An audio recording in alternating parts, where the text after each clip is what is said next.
Damian Johnson had grown up in Boston, where the seasons changed dramatically and left their mark on the landscape. Summers meant sultry evenings by the Charles River, winters brought howling nor'easters, and autumn painted the streets with a fiery palette. Life as a police officer had taught him how to stay calm under pressure and make split-second decisions, traits he'd never imagined would come into play on a hunting trip. It was late July, but the air in the Pacific Northwest had a crisp edge to it. Damian and three of his old academy buddies, Eric, Sam, and Rich, had planned the trip for months. They were deep in the forested mountains of Washington, miles from the nearest town, chasing the promise of game and the thrill of a remote escape. The forest was alive with the sounds of summer, birdsong, rustling leaves, and the occasional snap of a branch underfoot. By the third day, the group had settled into a rhythm. They hunted by day and gathered around the campfire at night, swapping stories and grilling their modest catches. Damian had been unusually quiet that evening. He was thinking about his family, his younger brother who had always idolized him, and his mother, who made Christmas a spectacle even in the humblest years. It was strange to feel so far removed from that world now, surrounded by towering pines and endless wilderness. The wind picked up as the sun dipped below the horizon, carrying a faint whistling sound that put Damian on edge. He dismissed it at first, attributing it to the natural symphony of the woods. But when Rich, who had been cleaning his rifle, froze mid-motion, Damian knew he wasn't imagining things. "You hear that?" Rich asked, his voice barely above a whisper. Eric shrugged. "Probably an elk or something. We're in the middle of their turf." But Damian wasn't convinced. The sound, a low, guttural rumble, was unlike anything he'd heard before. It wasn't just the noise that unnerved him. It was the weight of it, the way it seemed to press against the air. He'd played a few survival games over the years, the kind where Bigfoot was the antagonist, and the similarities were unsettling. As night fell, the group grew uneasy. The fire cast flickering shadows against the trees, and every rustle seemed louder, more deliberate. When something massive moved through the underbrush just beyond their line of sight, the group instinctively reached for their weapons. "Probably a bear," Eric said, though his tone was more hopeful than confident. Damian stood, flashlight in hand, and scanned the tree line. The beam caught something, a pair of eyes glowing faintly in the darkness. Whatever it wasn't a bear. The silhouette was too tall, too humanoid. Damian's blood ran cold. "Back to camp," he ordered, his voice firm. The group complied, though their bravado from earlier was gone. The rest of the night was a game of nerves. The creature prowled around the perimeter, its movements heavy and deliberate. It never came into the light, but made its presence known with occasional guttural growls and the snap of branches. Damian kept his knife close and his flashlight on, his thoughts drifting back to his family. He remembered Christmas mornings as a kid, waking up to the smell of cinnamon rolls and the sound of his mom humming carols. It was a memory so warm it felt out of place here in this cold, alien wilderness. When dawn finally came, the group decided to cut the trip short. They packed quickly, all too aware that the creature was still out there.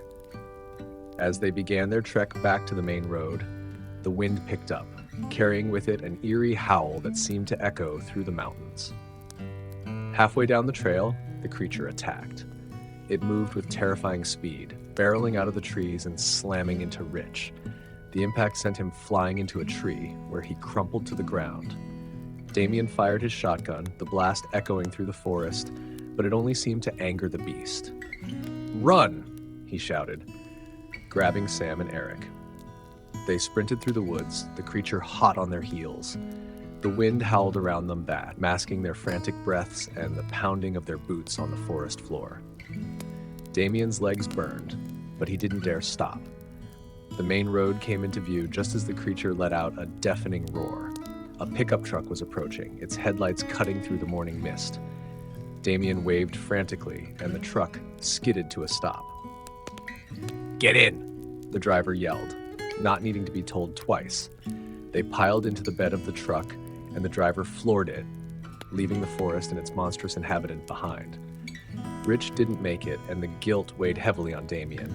But as the truck sped toward town, he couldn't shake the feeling that they'd escaped only by luck. Whatever was out there in the Pacific Northwest was more than just an animal. It was something ancient, something that didn't belong in their world.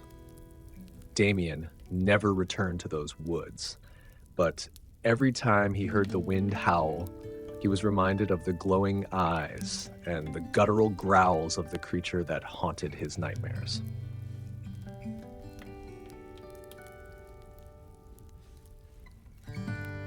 Dean Reeves had never considered himself much of an adventurer. His life in Wichita revolved around troubleshooting servers and coding fixes.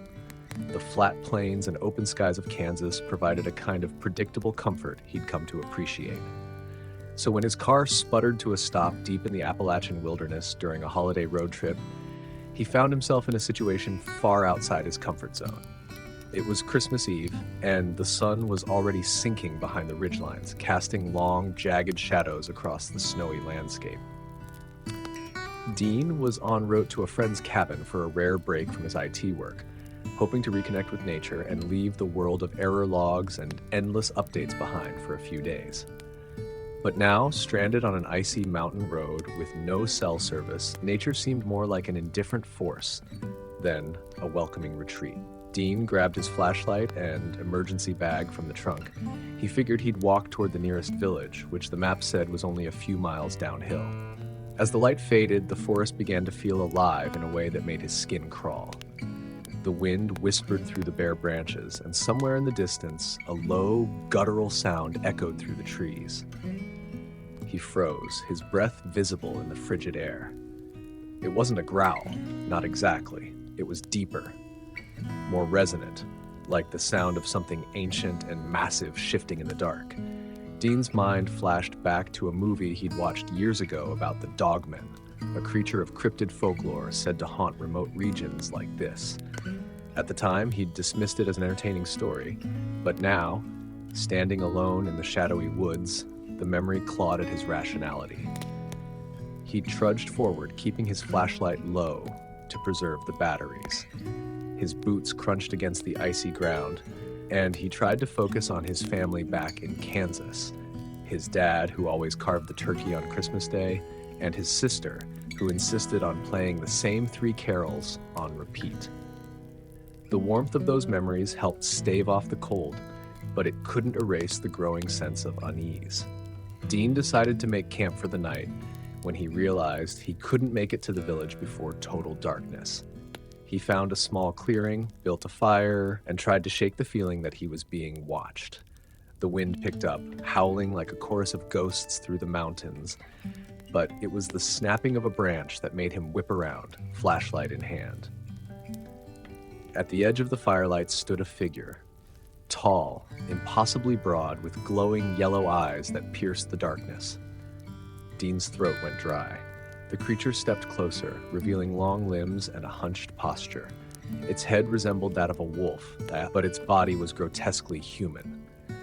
Dean's pulse thundered in his ears as he scrambled for his hatchet, the only weapon he had. The creature didn't attack. Instead, it let out a bone-chilling howl before disappearing into the trees, leaving Dean trembling by the fire. The rest of the night was a waking nightmare. The dogman toyed with him, staying just out of sight but making its presence known through eerie noises, scratches on tree trunks, growls that seemed to echo from every direction, and the occasional glimpse of those glowing eyes. At dawn, Dean decided to abandon the fire and move quickly toward the village. The sun hung low in the clear sky, but its warmth was a small comfort against the predator that stalked him. He thought about his family again, about how he hadn't called them before leaving Wichita, about how his mom always insisted he keep his phone charged. Halfway down the trail, the creature reappeared, blocking his path. It lunged at him, its claws slicing through the air. Dean dove into the underbrush, rolling to his feet and sprinting blindly through the trees. He didn't look back. The snarls and crashing branches were enough to tell him the dogman was close. Eventually, he stumbled onto a dirt road, his legs burning and lungs screaming for air. A truck was approaching, a beat-up pickup that looked like Salvation on wheels. Dean waved frantically, and the driver, a grizzled man with a rifle mounted in his back window, slammed on the brakes. "Get in!" the driver barked. Dean climbed into the cab, and the truck roared to life, speeding away from the forest. He didn't explain what had happened. The look in his eyes must have been enough. The driver glanced at him, then out the rearview mirror. "Been hearing stories about something like that for years," the man muttered. "You're lucky to be alive." Dean didn't feel lucky. He stared out the window as the snowy wilderness blurred into the background, knowing he'd never forget the glowing eyes or the haunting howl of the creature that had stalked him.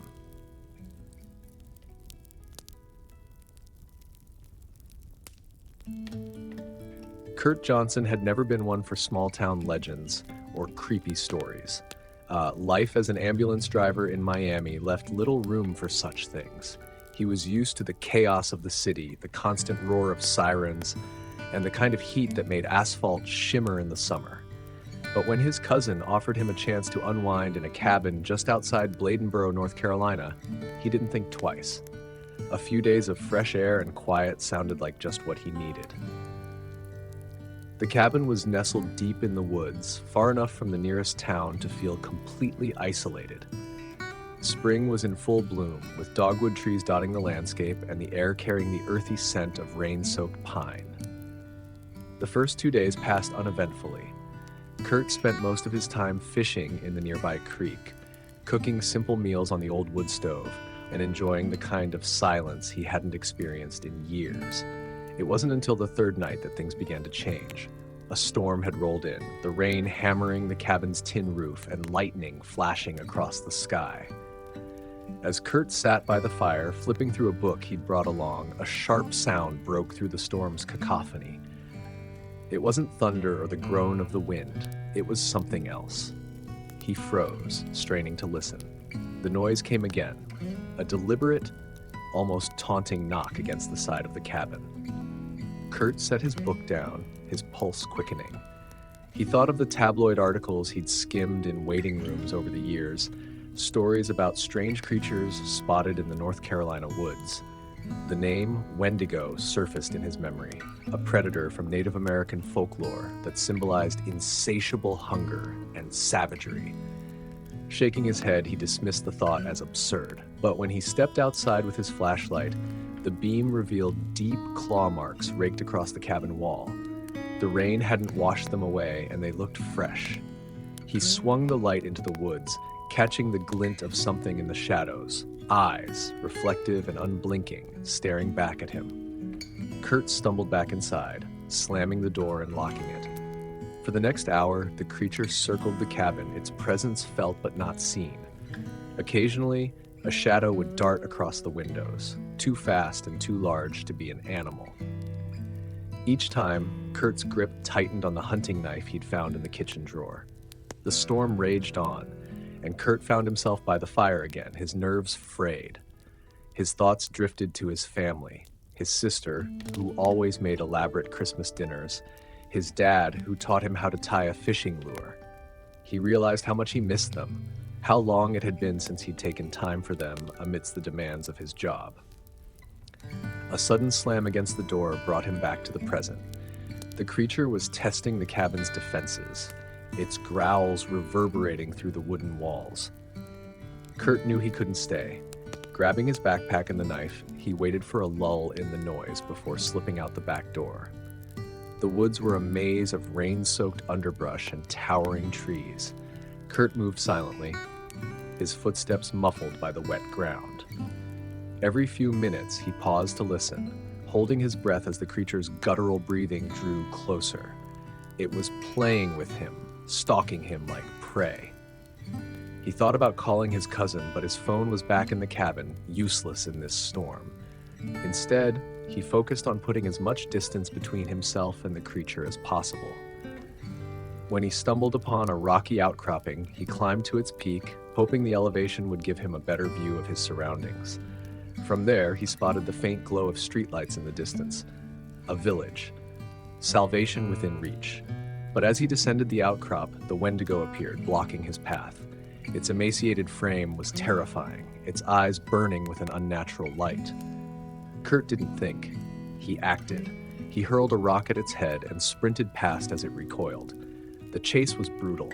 Branches clawed at his face, and the creature's snarls echoed behind him. But Kurt didn't stop until he reached the edge of the woods, where the lights of the village flickered like a beacon. Bursting onto the main road, Kurt waved down the first car he saw, a beat-up sedan driven by an older woman. She hesitated but eventually let him in, her expression a mix of concern and fear as she took in his disheveled appearance. "You all right, son?" she asked. "Just drive," Kurt managed, his voice hoarse. As the car sped away, the woods receded into the distance. Kurt didn't look back, afraid of what he might see.